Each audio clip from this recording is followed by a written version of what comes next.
Hello everyone, welcome to my YouTube channel. In today's video, we will learn more about SMART goals. In this video, I talk about the relevance of setting SMART goals, specifically in community sector, and then also give easy steps to set these goals. To begin with, why do we need to set SMART goals, and what's the relevance of setting SMART goals in community service? As you can read, it allows or increase our chances of success. This is a given because SMART goals enable you to work smarter, not harder. This is because you know exactly what needs to be done and how it needs to be done. There's a lot of planning involved when setting SMART goals, which is very much needed in a community sector.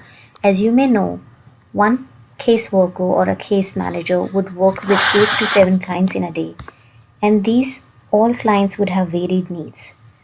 In order to maximize the output for all these clients, it's important that our goals are SMART. Secondly, this brings a lot of clarity and focus.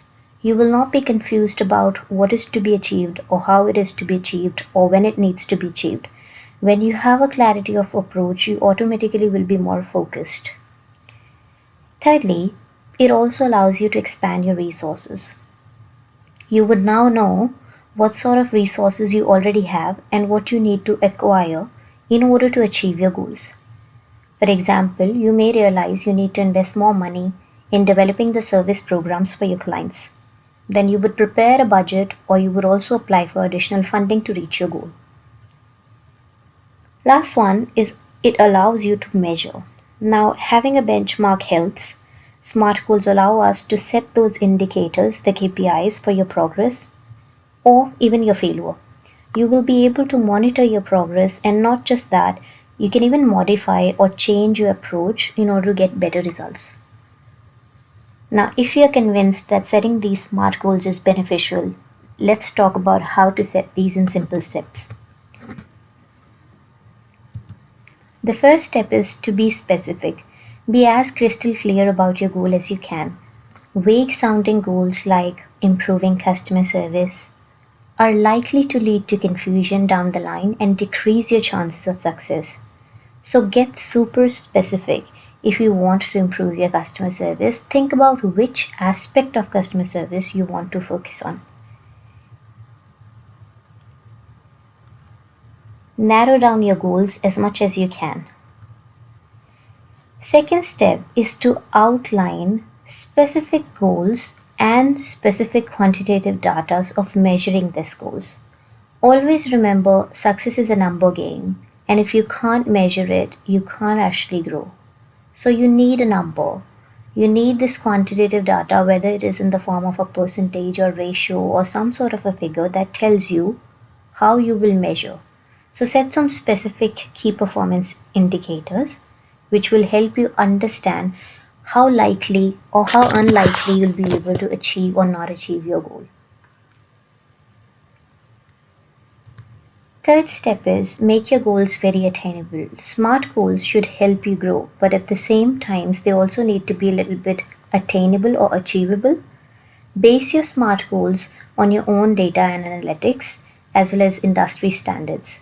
For example, reaching certain number of followers may be an achievable goal if you already have the base set, but if you're just starting, then it might be a very unrealistic goal setting. So keep these attainable.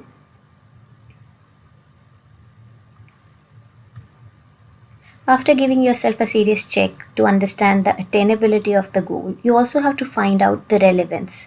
Why are you setting this goal? Is this goal even worth setting?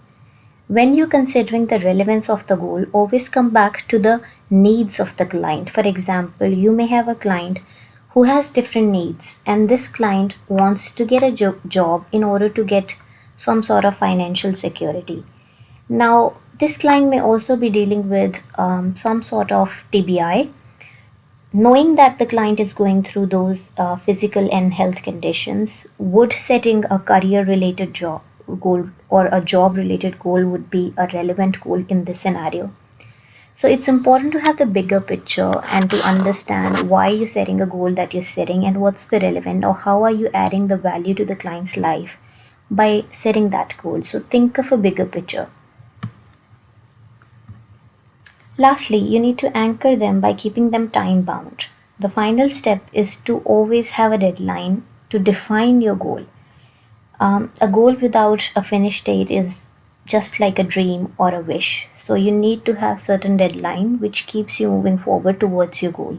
It's not productive to set a deadline too far in the future for a simple task or an unrealistically short deadline for something which is too complex and time consuming. So you have to be mindful of what sort of time frame you're giving for your goal. Here I have an example of how to write the SMART goal versus writing a normal goal. So if you read a normal goal, just say I want to finish online training. By reading this normal goal, I cannot say how long I would take to finish it, what is the relevance or result I would get after I finish the training, if this goal is achievable or not, how I would measure that. But if on the other side you see the SMART goal, it says I want to finish the online training in community needs by completing 6 modules in next 3 months to develop community service plans for my organization. Now, is this goal a specific goal? Yes. How are you going to measure this goal? The goal clearly states that you need to finish 6 modules in order to finish this training. So your measurement would be through completion of 6 modules. Is this goal attainable? Yes. When you're answering about the attainability, you have to see what sort of support is around, what sort of technology or other help, human resources, a mentor, a coach, who is there who can assist you in achieving that goal. This is very much possible as you have the online resources available to do that. Then, what is the relevance? This will allow you to secure a job. It will also allow you to expand your career opportunities. And what's the time frame? Lastly, we've set 3 months for that. So this is the difference between setting a SMART goal and setting a goal. Now you should try setting one goal as in a SMART approach and see how it makes a difference in achieving those goals for you. Hopefully this was a good lesson. Thank you.